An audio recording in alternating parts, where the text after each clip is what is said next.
क्या 1 जनवरी 2026 से आपकी सैलरी और पेंशन अचानक बदलने वाली है? क्या 7वां वेतन आयोग पूरी तरह खत्म हो चुका है? डीए का क्या होगा? मर्ज होगा या जीरो से शुरू होगा?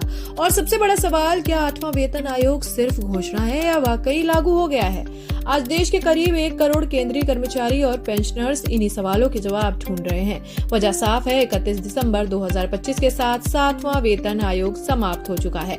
अब निगाहें 8वें वेतन आयोग पर टिक गई हैं। सबसे पहले साफ कर लेते हैं सबसे बड़ा कंफ्यूजन। 8वां वेतन आयोग कोई अफवाह नहीं है। केंद्र सरकार इसका गठन कर चुकी है और संसद को इसकी जानकारी भी दी जा चुकी है। आयोग को 18 महीने में रिपोर्ट सौंपने का समय दिया गया है, जिसके आधार पर नई सैलरी और पेंशन तय की जाएगी। माना जा रहा है कि संशोधित वेतन 1 जनवरी 2026 से प्रभावी माना जाएगा। हालांकि भुगतान की टाइमिंग अलग हो सकती है। अब सवाल उठता है कि ये आयोग किन पर लागू होगा और किन पर नहीं। 8वां वेतन आयोग सिर्फ केंद्र सरकार से जुड़े कर्मचारियों और पेंशनर्स पर लागू होगा। इसमें सभी कार्यरत केंद्रीय सरकारी कर्मचारी, सभी केंद्रीय पेंशनर्स और फैमिली पेंशनर्स शामिल हैं। खास बात यह है कि इस बार आयोग के टर्म्स ऑफ रेफरेंस में रिटायर्ड कर्मचारियों को पहले से शामिल किया गया है, यानी पेंशन संशोधन को कोई बात का फैसला नहीं बल्कि आयोग का मुख्य एजेंडा है। लेकिन यही सबसे बड़ा भ्रम भी है। राज्य सरकार के कर्मचारी इस आयोग के दायरे में अपने आप नहीं आते हैं।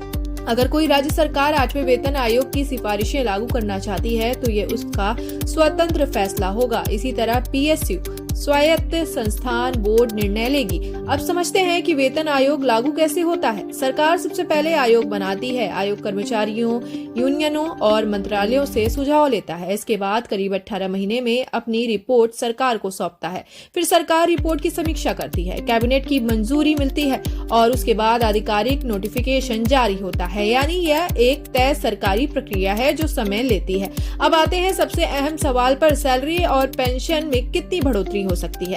हालांकि अभी कोई अंतिम आंकड़ा सामने नहीं आया, लेकिन शुरुआती अनुमानों के मुताबिक 20 से 35% तक बढ़ोतरी संभव मानी जा रही है। तुलना करें तो 6वें वेतन आयोग में करीब 40% की बढ़ोतरी हुई थी। 7वें वेतन आयोग में 23 से 25% का असर पड़ा था और फिटमेंट फैक्टर 2.57 रहा था। 8वें वेतन आयोग में फिटमेंट फैक्टर 2.4 से 3.0 के बीच रह सकता है, जिसका सीधा असर बेसिक सैलरी और पेंशन पर पड़ेगा। अब बात करते हैं डीए यानी महंगाई भत्ते की। अक्सर जब नया वेतन आयोग लागू होता है तो मौजूदा डीए को बेसिक सैलरी में मर्ज कर दिया जाता है और इसके बाद डीए फिर से 0% से शुरू होकर महंगाई के हिसाब से बढ़ता है। हालांकि 8वें वेतन आयोग में डीए मर्ज होगा या नहीं, इस पर अभी कोई आधिकारिक पुष्टि नहीं है। यह फैसला पूरी तरह आयोग की सिफारिशों और कैबिनेट मंजूरी पर निर्भर करेगा। पेंशनर्स के लिए क्या बदलेगा? पेंशन नई पे मैट्रिक्स के आधार पर रीफिक्स होगी, न्यूनतम पेंशन में बढ़ोतरी होगी और फैमिली पेंशन में भी संशोधन होगा। चूंकि पेंशनर्स को टीओआर में शामिल किया गया है, इसलिए उन्हें अलग से इंतजार या आंदोलन करने की जरूरत नहीं पड़ेगी।